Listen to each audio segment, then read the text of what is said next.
need some more time to set up, actually. So, I hear you went to a very fancy restaurant. I will neither confirm nor deny that. Okay. But I hear in certain fancy restaurants they have really nice steaks. Yeah. Sounds good.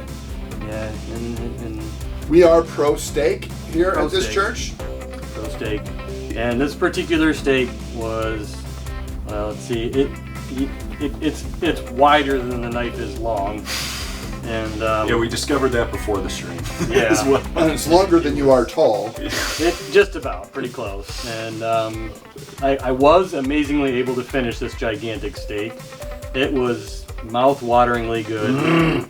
Melted in your mouth. Just you really didn't even need the steak knife. You just kind of just pulled it apart. See, that's the thing. I've never had a steak that actually melts in my mouth before. Man, like I didn't even know that was possible. Steak just kind of seems like one of the tougher meats out there. It usually is, but this was a bone-in ribeye, which I didn't realize was like such a premium cut. But I actually thought it was going to be like one of those round bones that are, like Oh yeah, just the one in the center, just to inconvenience That's not what it you. was. Yeah. Not what it was at all.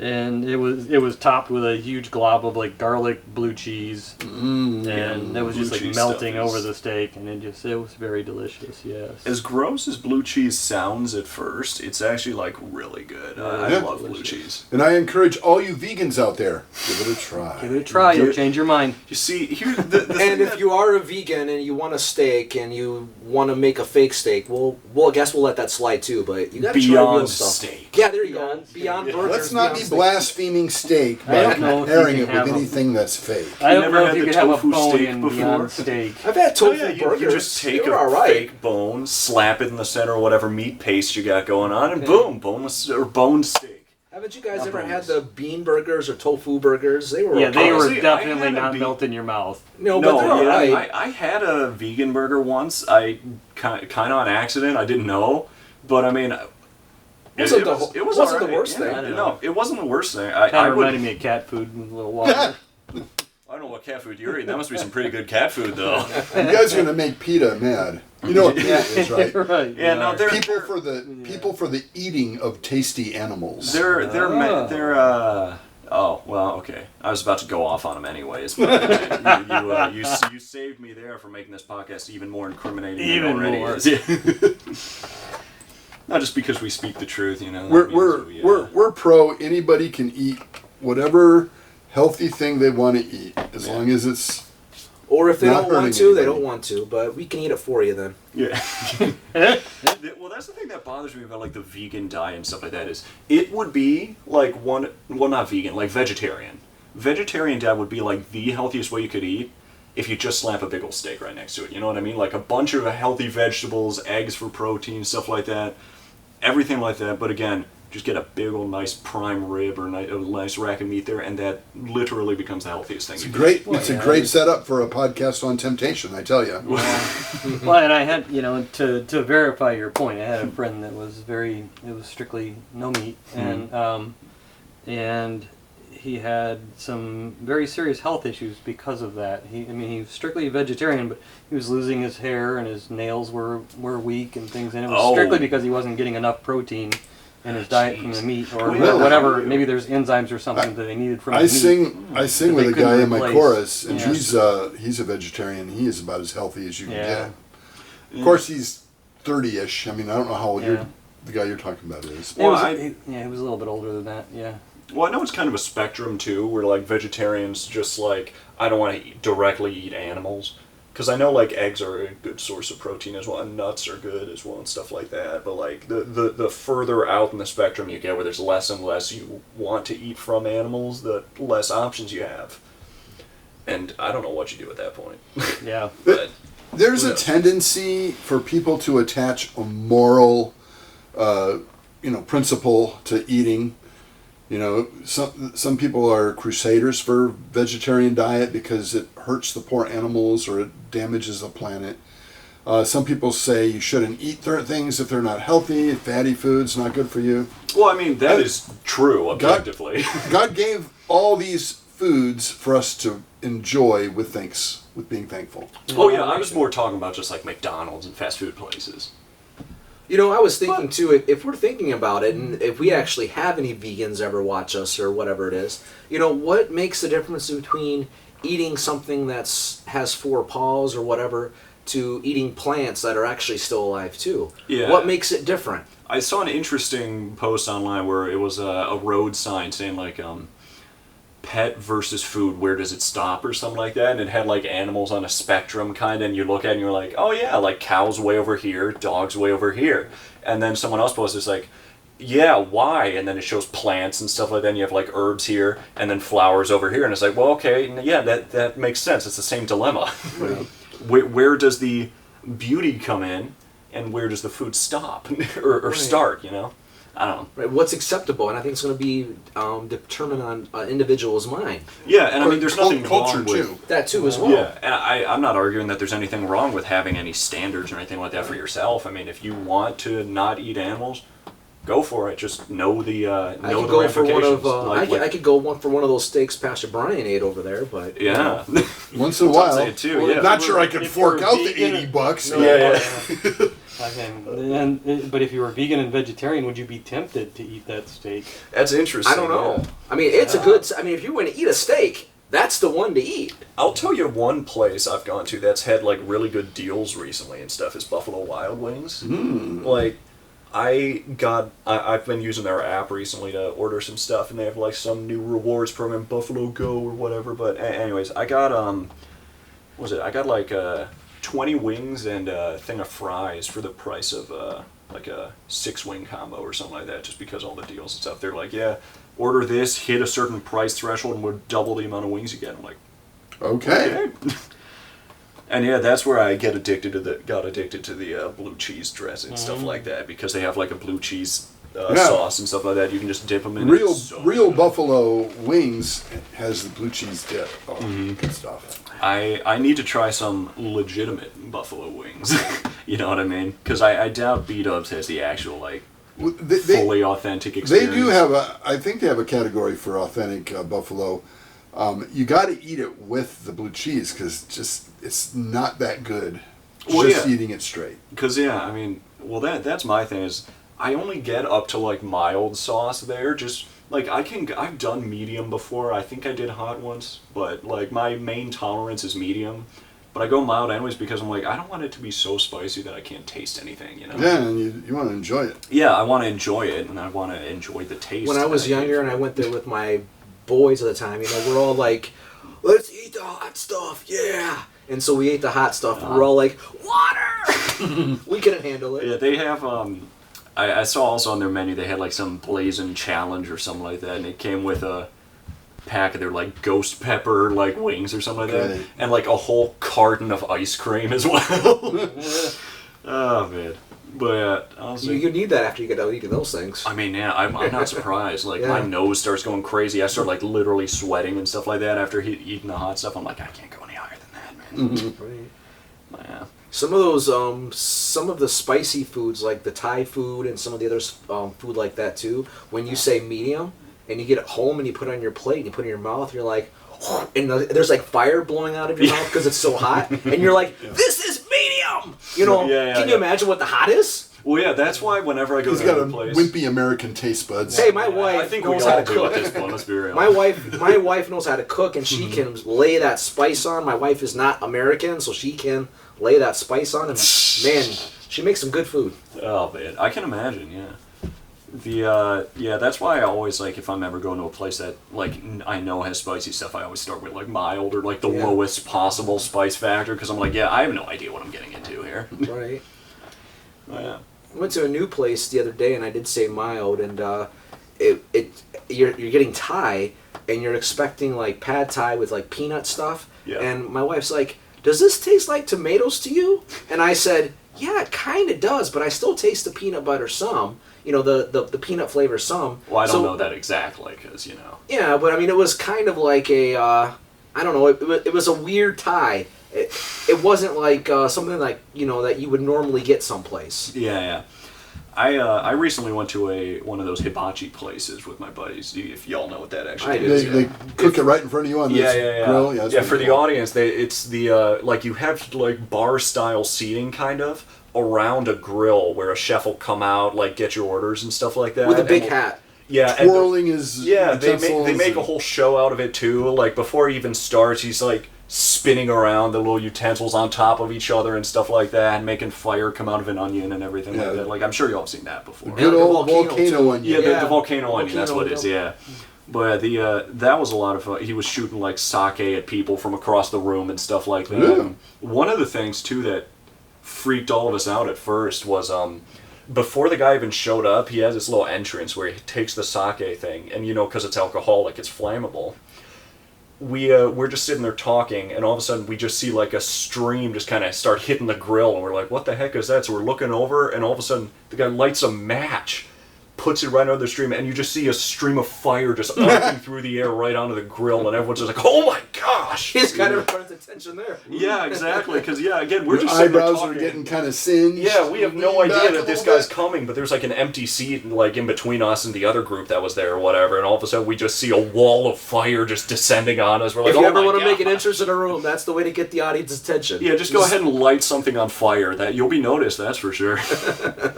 And that was a That's cool like the thing to cheese find. in the Greek restaurant. Oh, yeah, and they scorch marks in the ceiling. yeah, they I exploded had too. that. I had to try it at least once. Yeah. I haven't tried it yet, but what even is that? It's cheese. It's It's burnt saganaki. It's just burnt cheese. cheese. Like, It's just yeah, burnt it's cheese that that's they it? light on fire. It's That's it. Is it good? Yeah, it's really It's not. a dip. Like, It's just- really not. It wasn't nearly as So- good as I expected it to be. Well, I mean, to be fair, did you do it? Did you get it at a Greek restaurant Yeah. or just? Oh, Yeah. well, I'm sorry. And it then. comes out, it's it's all flaming and and it's like it was a great scene. It was a lot of fun. Yeah, I but assume you just- kind of buy it It more was for the kind of a spectacle letdown at that when you point. actually yeah. eat the cheese. Oh my gosh! Something cool I actually found out while I was. You'll have to try another one and see if the other one is better than the first one. Yeah, maybe. Yeah, So we maybe- got I mean, you never know. we got a Coney Island near us that has Greek food. If you want to try, so if you want to try Greek flaming cheese at a Coney place, because I'm sure that's safe. Being in Greater Detroit area, we have our share of Greek. That is true. Yeah, I don't know Spots. why we got Greek. Just that seems like such a random style. We got a of food in Greek this town area. downtown. Yeah. A whole Huh. Greek town. Yeah. I'll have to check that out then. Good Yeah. stuff. I've had Mediterranean food before. And that's pretty good. I like Mediterranean food. One thing I didn't know though at that hibachi place was shrimp are clear when they're raw. I thought they were just kind of like white or something like that, but no, they're literally like translucent. Like you can kind of almost see through them. And it was really cool to watch it as the dude was like flipping them and putting oil on and stuff like that. You're watching them get color. I don't know. That was cool. Anyways, probably should move on to the actual topic here that we got. So going now that on. we've tempted everybody's taste buds, Yeah, if we everyone's can get hungry into here. the topic of temptation. Except this temptation, I don't know, could you even call it temptation if it's just like, I want to eat? Is that really temptation? Well, I mean, Well, maybe. Jesus was fasting for 40 days, and they double tempted him with turn these stones into bread. So I suppose Well, that. yeah. What happens if someo's on a diet and they're like they're tempted to get off their diet? Well, they probably stopped listening to this episode a while ago. The problem, Probably. the problem Especially after that steak over there. yeah. with Jesus being so hungry and the devil coming and trying to get him to eat, Jesus wasn't going to do it, even though he legitimately was hungry and he could have done it. He didn't want the devil to be the one to suggest it to him. So he said no. Well, yeah, that actually brings up a good question. Why couldn't he have just said, yeah, I'm hungry, I'm not doing this for you, and just done it for himself? I think whenever you enter a conversation with the devil, Don't engage. if you're not Jesus, it always goes bad. Right. Even the archangel Michael would not pronounce a railing accusation, but said, "The Lord rebuke you." So I Eve was fooled into being tempted by that fruit because he came in a very subtle way, and he kind of came through the back door. Oh, excuse me, but is it true you're not supposed to eat any fruit here? Yeah. And she's like, oh no, you can eat any fruit you want, but this one particular one is forbidden. So you're already in a conversation with the devil. He's got you where he wants you. He knows how to push your buttons. Fair enough, yeah. That does actually, were you going to say something? Yeah, I was going to say we should introduce ourselves again in case someone... Oh, true, yeah. Yeah, because, he's... Pastor Brian's not always anonymous. here. I'm anonymous. Well, anonymous, aka Pastor Brian. Yeah.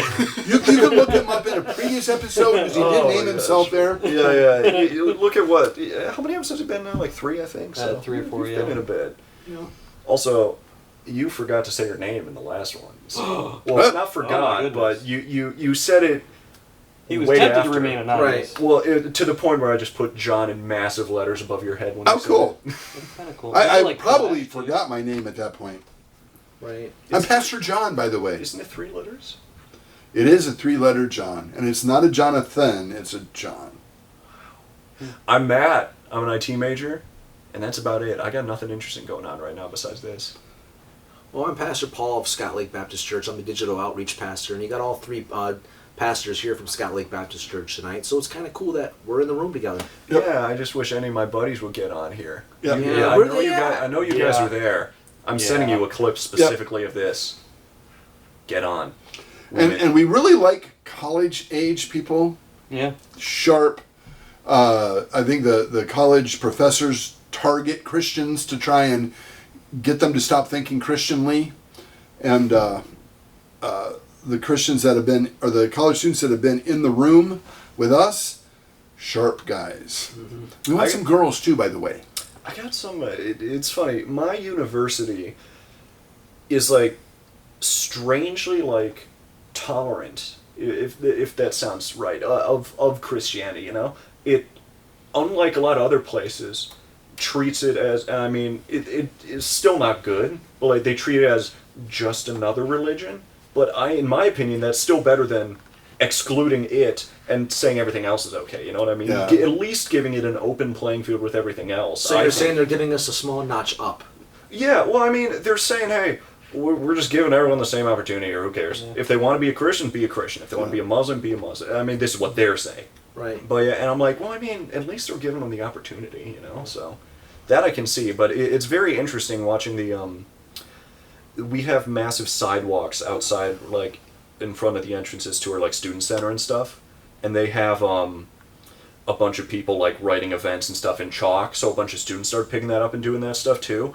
And it is so funny, though, sometimes to just see the wars that are happening between like religious groups and anti-religious groups just via chalk on the sidewalk.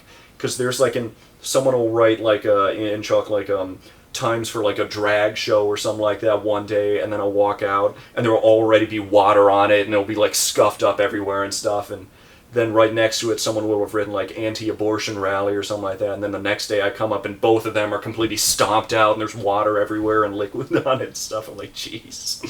Yeah. Yeah. Well, Well, I know. Again, at least equal My opportunity. granddaughter's 5. She loves sidewalk chalk. Yeah. 5. Apparently college students like it too. I didn't know that. I wasn't aware that that was Missing still out on the best part of college. Apparently, yeah. I Yeah. missed out on all the chalk parties where we get to stomp on other people's work. see, so if you're watching us in your elementary school, you still get to have chalk parties when you go to college. Yeah, exactly. Except it's just about oddly serious topics. All right, so actually, the thing you were talking about like 5 minutes ago already, where it was like when you, let's say, get in your head, it's kind of game over, is actually ties into this question really well that we were going to go over. What thoughts come to mind while you're feeling temptation to sin? And I would say, honestly, it's probably not even just like many thoughts per se of your own as it is just the devil getting into your mind, you know? Because I think like every time there's a successful temptation, it's because I didn't like nip it in the bud immediately, you know? Like the second you start being like, well, it's too late. There's a Romans 14 is about our freedom in Christ, and the disputed topic was, can you eat meat sacrificed to idols, and or can you celebrate this holiday but not that holiday? Christians might think you shouldn't be a part of Halloween, or some of them will say Christmas is really a pagan thing that we flying reindeer and all that nonsense. I have a friend who was like that. The verse I'm thinking of, I think it's verse 2, 3, or 4, somewhere in the beginning of the. If you celebrate the day or don't, just be fully persuaded in your own mind. Mm-hmm. So the idea there is you have a clean mental framework when you're free in Christ. So when you start to have those inner debates in your mind, the realm of temptation is going on. That's the kind of the moment when that thinking comes in. You want to nip it in the bud. Be fully persuaded in your own mind. Yeah, I'm trying to find the verse here right now. Are you talking about like Romans 14? Yeah, I see Romans 14 here. Go down to about verse 5 or so. Oh, 5. One person considers one day more sacred than another considers every day alike. Each of them should be fully convinced in their own mind. Fully convinced in their own mind. All right, so as long as we're fully convinced that we are doing what the Lord deems right. On questions that there's not a specific verse of guidance in the Bible, like can I celebrate Halloween as a Christian? Can I let my kids go trick-or-treating as a Christian? Some Christians just, no, that's the devil's holiday. And some Christians are, man, it's a lot of fun. Let's pass out some tracts with candy. So there's a wide range. And there's a zone in the mind where you're wondering, should I or shouldn't I? And you need to have the kind of clean conscience, the mindset of, if you're doing it, be sure you're free to do it. Would you say on what you're saying, would you say that it's not so more a temptation issue, it's more so where they're at issue? I think it's a temptation issue, maybe not directly, but we start playing the game in our mind. I could get away with this. I can justify this. And I'm sure we've all gone through those struggles. I heard someone say once that we are our own best attorney. You know what I mean? No, well, you can justify this. This is a perfect example. So Christmas, and hopefully there's no young children watching this podcast. But well, we can just say right now. Can you tell your kids there is a Santa Claus? Yeah. See, and that's a temptation, right? Because technically, if we look at that, if we tell our children that Santa Claus is real, or if they directly ask us, is Santa Claus real? Okay, there's a very definite answer to it, yeah. Yes, and if you, at that point, you're tempted. But there was a real Santa Claus. Okay. Well, there was a Saint Nicholas. But it's very different, I think, from true, the actual but Saint. What? There's no flying reindeer? Come on. I know, right? Now, if they ask you, is Rudolph so maybe real, this that's is going a to be a solution. different... You start talking about Saint Nicholas and you divert. But if you deliberately lie to your child and say Santa Claus is real, he's a person that flies from the North Pole, right? And then that is a very definite temptation. Yeah. But it's also something that is very definitely against Scripture. I understand that temptation thing too, because then it becomes a thing of your kid kind of, I don't want to say ruining it for everybody else, but I've heard of somebody at our church that was having a surprisingly big problem about that, where their kid was just for some reason telling all the kids that Santa wasn't real and stuff like that, and they knew it and stuff, which again, obviously it's true. That's such a weird problem to me. That specifically, that's how Satan works. He makes weird problems. He makes it very subtle. He makes it very difficult to make the decision. It's not often that it's these huge temptation issues. I mean, there are huge temptation issues that are very obvious, but I think far more common are these subtle temptation issues that we don't even realize are temptations. There's a reverse temptation lurking on this issue of your kid's going to learn about Santa Claus because it's in the culture, and at some point you're going to want to inform him correctly, but what age appropriate would you enter in and start to explain? So it's just a little too complicated. I don't want to get into it. The temptation is reversed. We'll save this for a few months for some Christmas episodes or something. Well, I was going to ask, so what did the little kid, what happened to the kid who was going around telling all the other kids that it's fake? What did the parents do? Were they found out as liars, or were they found out as, little Johnny's lying to you? Or what happened? Do you have any idea? Can you allow your kid to have a little fantasy life at a certain age? I'm not entirely sure, to be honest with you, but I think it was a thing definitely where I know that his parents were getting some calls from other parents, but other than that, I don't know what the content of the calls. I don't know what happened after that. But I should really see if I can follow up on that. But that was ages ago. I doubt they even remember that. I wonder if this subtle area of temptation, where you're starting to mull in your mind what would be the right path to take, and I don't really want to tell my kid there's no Santa Claus or whatever it is. Yeah. I wonder if that's more practical and important of a topic of temptation than actually, the really stark, obvious stuff. The pornography or something like that. Yeah. I remember my friend Tom, who's now a missionary, and I would go to the university field house and play basketball all the time. Well, one time we walked from his house to the field house, and there was a whole bunch of sunbathing, beautiful young ladies. And we walked by them, we tried not to pay attention, and then we played basketball, and on the way out, my friend said to me, "Hey, John, let's go back this way and not that way." He took some action. I thought that was wise. Because then we walked a different route and we didn't see all the sunbathing young ladies. Interesting. Yeah, I don't even know if that would have crossed my mind, to be honest with you. That makes a lot of Yeah. sense, though. And of course, Jesus talked about the drastic action you want to take if your eye is causing you to sin. Gouge it out. Oh, wouldn't you know, I had that pulled up already Yeah. right here. Obviously, I don't think it's literal. You're not supposed to gouge your eye out, but there's something making you sin, and your weakness, your area of weakness might be the eye. I honestly, though, think that besides the identifier being a body part, I think his instructions make sense. If this area in your life is giving you trouble, rip it out.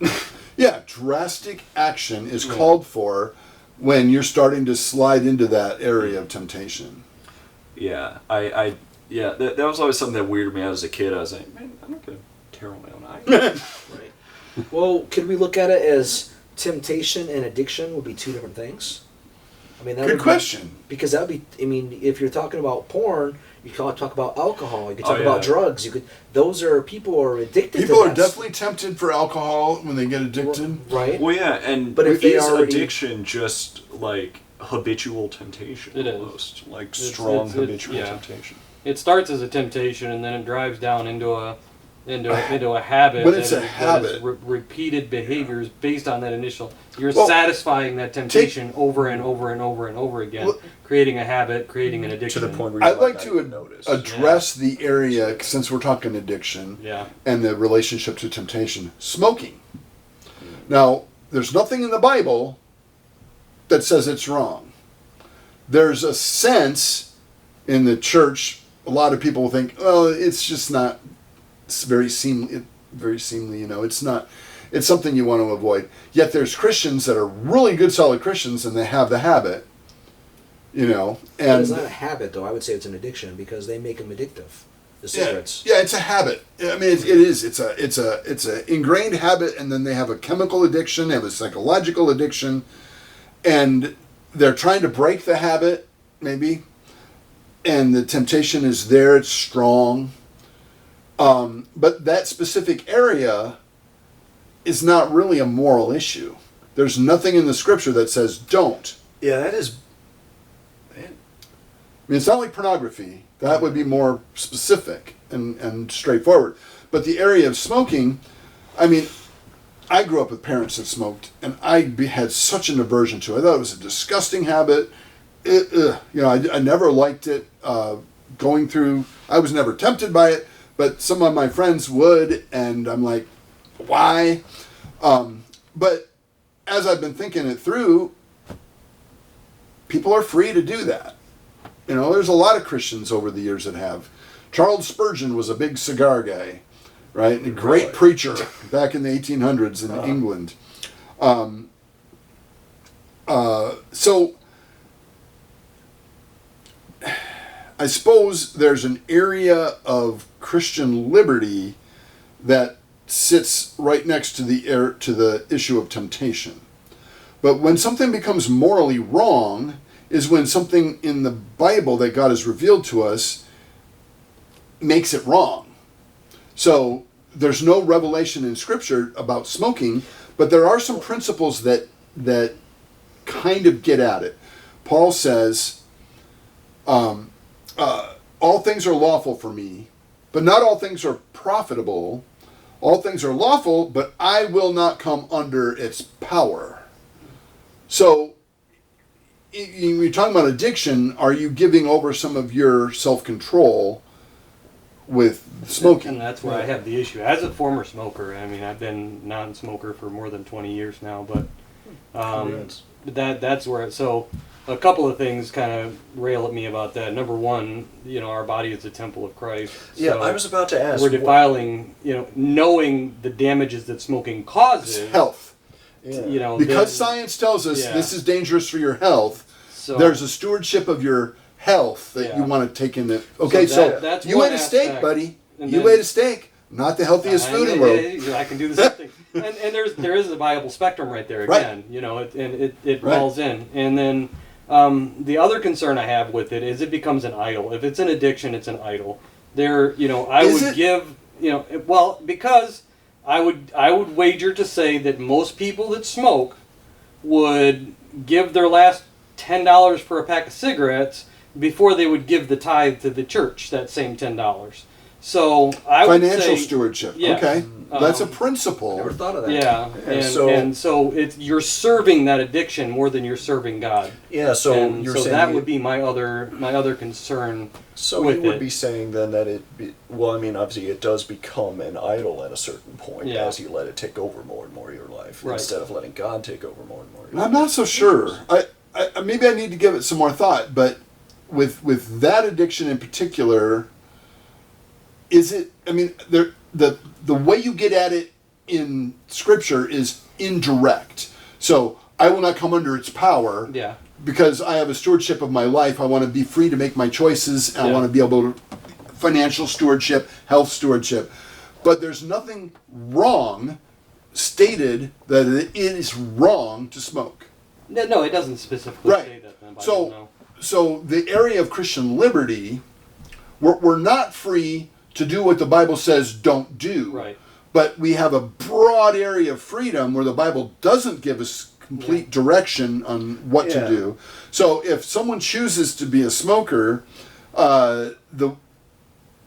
they would make the application of the principles they're aware of in the Bible for themselves. Yeah. And it would be hard for me to say, "Hey, that's an idol you're doing there," because that's I don't honestly project that. I have lots of friends that still smoke. Sure. And some of them And some of them are Christians, some of them are not. But it's not You have something that I people- project on them saying, hey, you have to put that down. You're a Christian and you're You idol know better worshiping than by.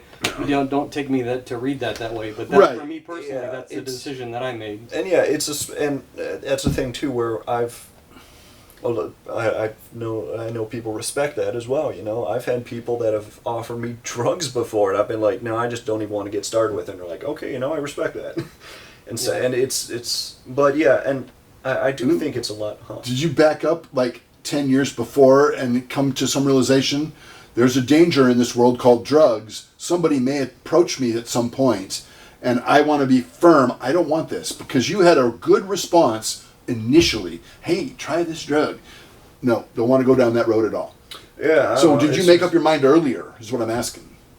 I don't know, actually, I don't know. Now that I think about it, I don't really think I did. I think it was just a thing where it was probably just God working me, being like, don't even get started. Yeah. Well, it's just I've struggled with certain habitual sins and stuff in the past, and I think that's been a big wake up call to me, being like, hey, if it's this easy to get started on an addiction, how about I just don't get started on anything that could lead me to an addiction?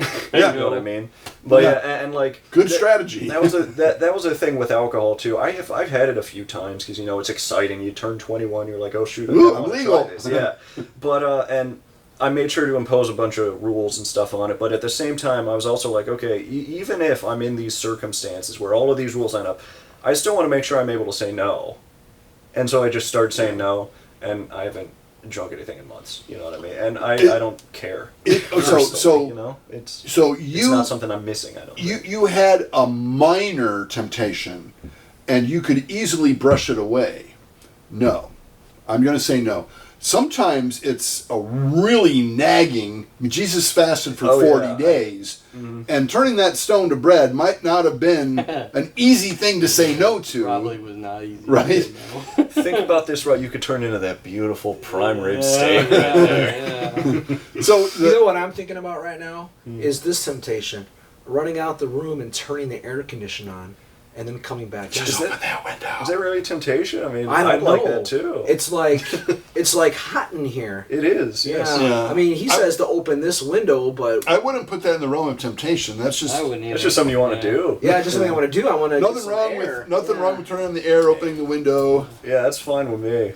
But Yeah. can you be tempted by something good that you shouldn't do? Example. Yeah, I need an example on that one. Okay, so you're working 6 months without a break, and you have the chance to go on a vacation. Right? That's a good thing. Okay, so now you go on your vacation. You like your vacation. Now, 4 months later, I'm going to go back there. So it's actually a good thing, but you shouldn't do it at some point because it's taking you away from other things. So should you be a good steward of your life in all of its aspects, and something could be good, but you deny it to yourself for a good reason? Well, yeah, I might honestly bring the argument that it's the exact same thing I was just talking about with alcohol too. You know, it's like this. Like, a lot of times, like, mainly the alcohol I've had is those crappy little fireballs from, like, gas stations and stuff. a bunch of garbage. Never had one. basically. I don't know what it's like. No, it's like red hot. It Yeah. tastes like a red hot, basically. Cinnamon, hot But yeah, cinnamon. so it's barely even out, and I'm like, it's kind of fun to have every now and again, but I'm like, I don't need it. Like, I've had multiple times I'm walking by, because they love to put it right on that rack, you know, right by the cash register, where you're like, man, it'd be so easy to just pick one of these and just slap it down, but I'm like, what's the point? What if Satan's whispering at people when they walk by there? Come on, try it. Yeah, and that's the thing where I'm like, I mean, yeah, it tastes nice, Yeah. it's cool, We but like at shouldn't the same give time, Red Hot any ideas for a commercial. that's true. Yeah, I'll probably edit some of this out. I mean, Jesus turned water into wine, right? yeah. So, And yeah, again, I'm not saying there's anything inherently Right. wrong and, with alcohol. and I'm just there saying may, I wanna I've heard, restrain myself. I don't know, but I've heard there's a health benefit from drinking red wine moderately. Yeah. I've heard that too. Right. One of my So- buddies was talking to me about Right. So, I mean, I try to stay away from all alcohol, not because I'm morally committed to that, but I want to make my ministry appeal to more people. And if I did moderately drink, nothing wrong with it, but someone might say, I'm not going to listen to that guy. Now, the person that said that is the weaker brother, right? And I'm perfectly free to do it if I want. Yeah, but you But feel like you should. I will give up something that could be okay for me Yeah. if it will give me another benefit that I'm wanting. Yeah, So it goes right back to that Romans 14 Yeah. thing that you were talking about. there's a Was it? calculus in our brain that swirls around the temptation issue. Yeah, it was saying, therefore let us stop passing judgment on one another, instead make up your mind not to put any stumbling block or obstacle in the way of a brother or sister. Yeah, Interesting. yeah. I want to take the temptation in another realm of Sure. thought process, because Go for we're it. talking about other things. But so sometimes I think we are tempted, and we get tempted to do nothing, and like we can stay home and we can That's- just yeah. do whatever we want to do and not do anything else. That's the reverse temptation I Yeah, was that's talking about earlier. Yeah, but I was thinking about it because I was driving to East Lansing today, and I was like, there's a lot of people in this world that do nothing, and sometimes it just gets easy, and it's just easy sometimes to do nothing and stay home and this and that. So I was wondering if you guys maybe know of a verse in the Bible about that particular thing. To him who knows to do good and doesn't, it's sin. True, Read that's James. an idea there. Yeah. But I think of like the whole population of people that they'll talk a good game on Sunday, or they'll come in on Sunday and this and that, but during the whole week they do nothing. and they have a lot of I want to say baggage, but at the same time, when you say do nothing for the kingdom. Okay, are they raising kids? Are they working a job to pay for the I kids? think he essentially means laziness, right? Laziness. Yeah. They Okay. do nothing. Like laziness, lethargy. Okay. What's that actually called in the Bible? Is it lethargy? Like I thought it was one of the 7 deadly sins. What I thought of when I was trying, sloth. Yeah, Sloth. slothfulness. yeah, what I thought of too was, you know, the guys with the talents, and I thought of the one who buried his gift, and I was thinking to myself, you know, he was lazy and didn't do nothing. We don't know what he did during the time that his master was gone. We only know that he didn't do anything. Well, yeah, and I think that's all we need to know is that he didn't do anything about the stuff he was given. I mean, he could have been doing anything else, but who cares? He left the stuff that he'd been given in the ground. So what was he doing that avoided doing something with that talent? We don't know. I know we don't know. But what I'm saying is, when you require somebody to do something for the kingdom, that's great to do something for the kingdom. Well, but the there's a Bible lot of tells us people.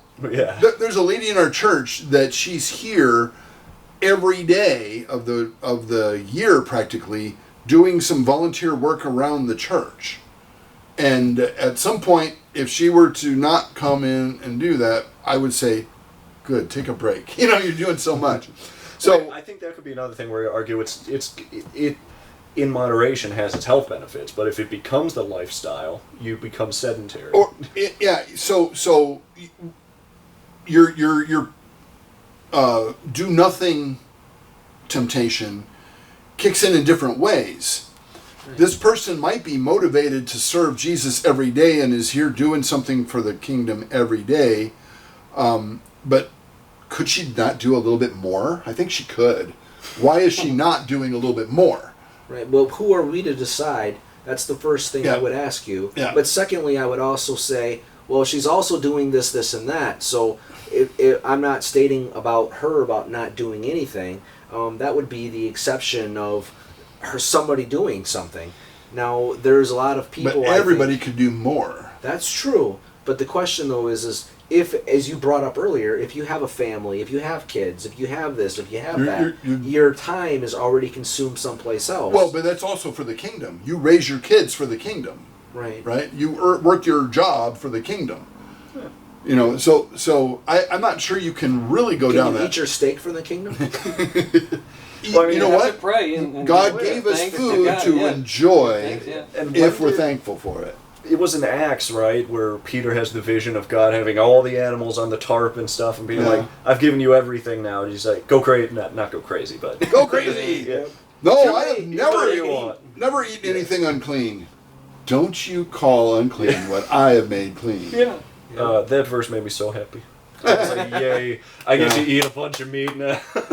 So I mean, the guy with that buried the one talent. I'm not quite sure what Jesus meant by burying that one talent, knowing that the guys that had the 5 and the 10 talents were productive and doubled their gift. They were using it for the king, obviously, but couldn't they have done more? Could the guy that made an extra 10 not have made an extra 11? Come on. I don't know. So it's hard to know. He still made the king happy. When the guy that had the one talent and buried it, it seemed like it was a completely selfish thing to do, and that's what was wrong. That's fair. You're saying that. But I that's say what you're saying exactly what we're is the saying. king was happy with the fact that effort was shown, as opposed to like the specific amount of money that he made. Yeah, that's good.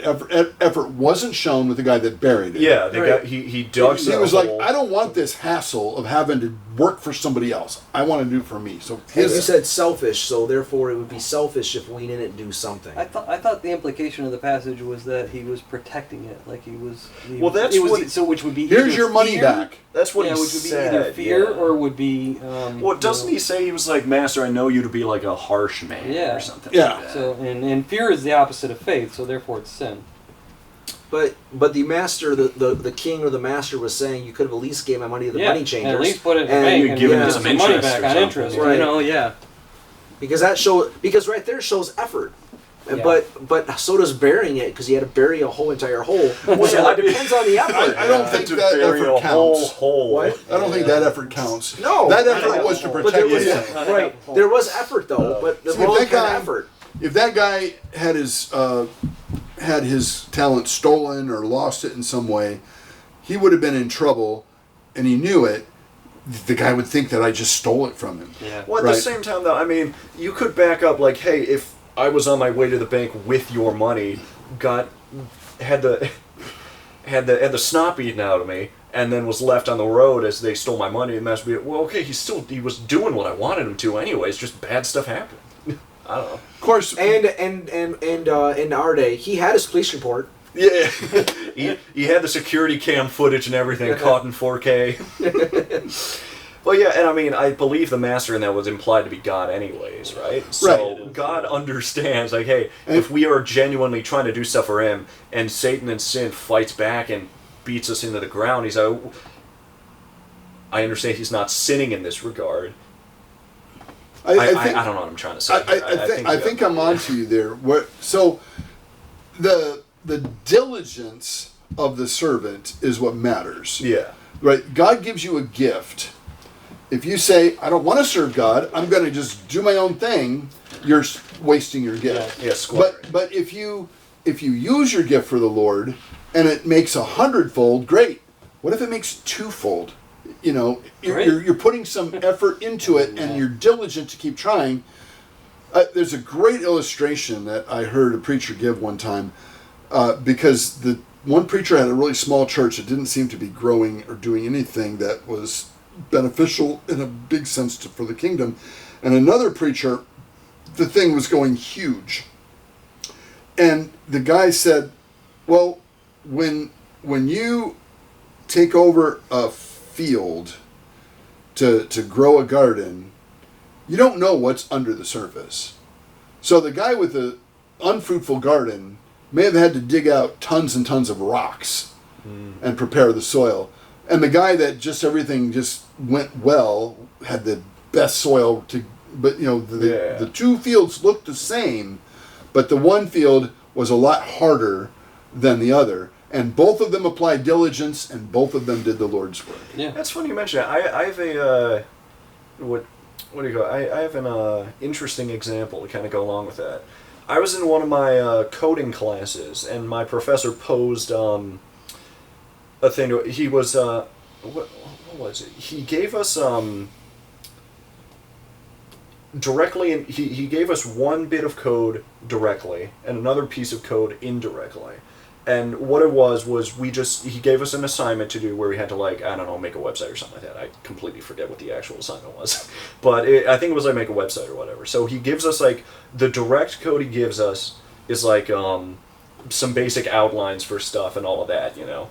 And there's this, websites are mainly divided into 3 languages, but the 2 that matter, HTML is what builds it, CSS is what makes it look nice.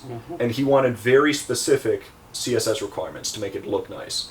And all he gave us was some basic outlines, and then he was like, yeah, check the website for some more info on it or something like that. Which, naturally, like, nobody goes to the school site to actually check it out.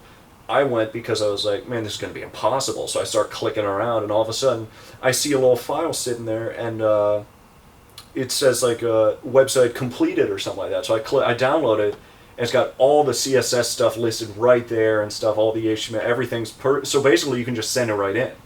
Oh, wow. And as a result of that, I think that kind of ties in because it's like, okay, I did the bit of extra diligence here, found the thing, and was able to submit it and just immediately get the credit, while other people were trying to deal with, you know, getting all the bugs and stuff out and reformatting the code that they had to actually submit it in the exact same fashion. You know what I mean? I'd be interested. They in were knowing- diligent too, but you found the blessing. Yeah.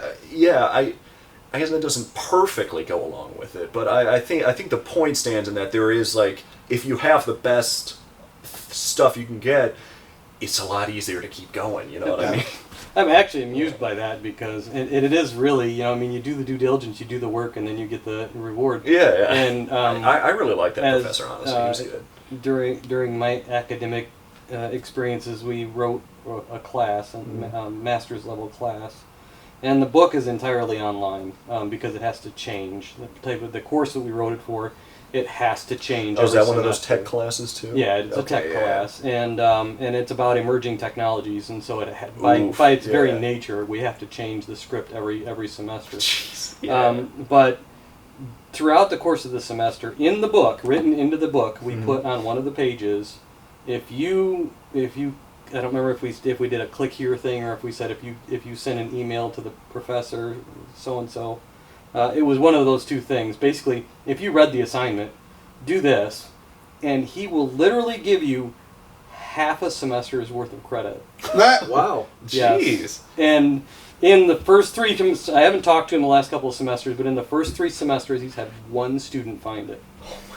You know, I was going to say... And we're talking about 3 classes of 36 students every single semester. Jeez. Wow. One. Well, see, now... in the first... Yeah. I was making me nervous that I've missed a bunch of half semester. So you found one of those Easter eggs. You found one of those deliberate Easter eggs that were...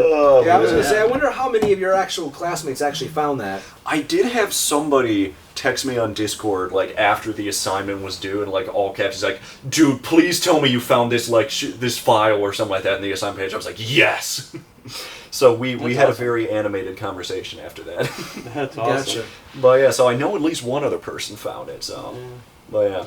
Now, if your temptation during that class was, I'm not really going to look for this, I'm going to just play some video games, Or I'm going to do it my way. and the temptation pulled you away from the diligent work in your class. Yeah, it's funny you say it, because I was actually kind of tempted to just share it with some other people when I was seeing a bunch of people in the Discord being like, "Oh, this is taking forever." It's like, man, this is so frustrating. I wish that he just needed to. Literally, I remember someone said he just needed to give us more info or something like that. I was like, he did. And yeah, and that honestly might be a thing, kind of a funnier example of being tempted to kind of do what could be a good thing and make people realize, oh, hey, there's something here, but it would also be the wrong thing to do because it's specifically for the people that have taken the time and diligence to actually look at it. And you got to think about it, Pastor Brian's and your teacher, your professor, I wonder if he's sitting at home laughing of how many people actually find what it is. Yeah. And he's having a good old time with it, ha ha ha. And, he's just teaching a life lesson. Yeah. He is. You don't need to reinvent the wheel. Right. Yeah. You got to find the wheel and take advantage of the wheel and advance the wheel. If the wheel's there. Yeah. Yeah, yeah. You don't need to try and make it a different shape or anything. It's already rolling, dude. Right. Yeah, and real practical. I mean, I work with several coders, and even though that's not predominantly my role in the IT department, but I work with several coders, and most of what they do is copy, paste, edit. Yeah, and that's the thing that a lot of our professors said. They're like, okay, we know it's going to feel weird because during the entirety of your school up to this point, and probably a bunch of college classes too, the last thing your teachers ever want you to do is copy paste a bunch of stuff. However, they said it is completely different when you enter a coding field because people want results. You know what I mean? People want results. They want them now. So they said it doesn't matter how you get them, just get them. So it's not intellectual property code? That's a good question, actually. You might know. Well, more if it's about that free than I do. source. Yeah, Open I go source a lot is of where they open go. source stuff is Yeah. where you can find. You That's what I was can't, meaning to say, is the open yeah. source. Yeah. I mean, There are a lot of copyrighted pages out there and things like that, so there's a line. There There's is a ton diligence of that you open have to do in source. that, yeah. There's a ton of open source, and most people use Linux, which is open source. And you Most might, coders. if you use somebody's stuff, you might get a letter saying cease and desist. Yeah. Or they may say, oh, you can use my stuff. Send me a amount of money, and then you can lease my stuff. Well, there's a lot of that going on too. Yeah. I had one of those letters back in the day. oh, don't get me started on software as a service. Yeah. That bothers me. So I think one of the goals of having a chat on temptation is to help people get to a place where they are able to be in control of their life. Yeah. And you're knowledgeable about what to look out for, and have the gear to Yeah, back to Yeah. a fight. sometimes what helps me sometimes too is trying to, and it's tough because things happen and they'll get in your way and they'll try to distract you and they'll pull you. But I mean, what happened to like almost any of us is like, it's good to keep a focus and try not to look to the left or the right. And when I say that is because if there's temptation on the left and the right, sometimes you can prevent temptation from the left and the right. And because if you're focusing straight, it You could helps. get blindsided. Yeah, you can be blindsided, and it helps you to, I don't know what's the word I'm looking for, to run through it without getting So tangled you're saying sometimes. like dodge it before it can really become Like a what problem. Pastor John's friend was saying about, hey, let's go this way instead. So it's basically they went a different way. So Yeah, okay. That was diligence. Yeah. yeah. That's interesting you say that, because I remember I've been playing a lot of this video game recently called Resident Evil 8 or something like that. They've made a lot of games. But so a lot of what they do in that game is like there's always a bunch of monsters that are super hard to kill and stuff, and they give you like super limited ammo. And it's like, okay, you can go this way, which is like a shortcut, but it's got like 80 monsters here, or you can just take a slightly longer way and just not have to deal with them. So I take the slightly longer way, not have to deal with them, and when I get to the boss fight that's right behind the door that those monsters were guarding, I actually have enough ammo to finish it. You know what I mean? Wow. But just again, It's weak patience, example, actually. but yeah, it's a thing where it's like, hey, you can just avoid it entirely, so it's probably best you just do that. Yeah, I don't know. So I'm trying to think of some unorthodox maybe examples. one way to wrap up this section would be to mention that our life is just a series of decisions that we make, and the decisions will steer us one way or another. Temptation is something that will come along and create an opportunity to go in a decision that might not be good. So how do you evaluate this decision versus that decision? Well, the Bible gives us commands. Those are hard rules. The Bible gives us principles, which are soft and they apply, and values. So you have a priority of values, and what values are more important than others. There's some good values that are less good than some better values. And when you come to a decision, you're ranking your values. Now, question though on this one. So, like, when we're saying values and this and that, like, what do you mean by values? Mm-hmm. Like, everybody has their own different thoughts and. I'm talking about what is objectively better as a value. Right. So like, for instance, you said smoking and you said smoking. So a value would mean that it's more healthier for you not to do it. You might say but- stewardship of my health is more important to follow than enjoyment of tobacco. You might say that. Right. You might say having more money in my pocket might be more you too. might Oh, yeah. you might well stewardship of health, stewardship of money is more important. But you might say it helps me relax and I enjoy it, so I am not as cranky to people, and that's a more important value. So it's really you're in your mind you're thinking about what's more important and how do my decisions play into a certain value. Yeah, I honestly think that that's probably a good place to actually cap this episode, at least specifically off, is that my brain just immediately died and lost what I was going to say. Can you repeat what you said again? So you're faced with decisions. You need to apply values, and some values are more important to you than other values. Yeah. And your brain or your mind needs to be free to think in a biblical way of what value may be more important than another value. I can't apply values for you. That's your mental understanding of things. You can't for me. Yeah. We can't really judge each other, but if you want to serve God and be fruitful and use your gifts and be a blessing to others, there's certain things when you come to a decision, should I drink or not drink? you want to have a mind that's free to think about those things. Well, there may be a reason to socially moderately drink. There may be a reason never to touch a drop of alcohol. Yeah. And your what you believe in your life and the way God is working in you, you're going to rank those values. Now, you could rank them in a weird way that I don't see how that could be, and I might think, oh, think through that again, buddy, or whatever. But so, are you saying then that you think it's our personal values once we run them by God that should define what we think? I think your values should be informed by the Scriptures, and I think you should have the ability to make conscious choices, and so that will give you the skills to avoid temptation. Okay. Well, I was gonna add to what you were saying. With alcohol, it also might be family values too, because what happens if like the family, like they'll have, myself personally, I don't drink, but however, some families may have wine with their dinner or something, and it may be a cultural thing that they accept.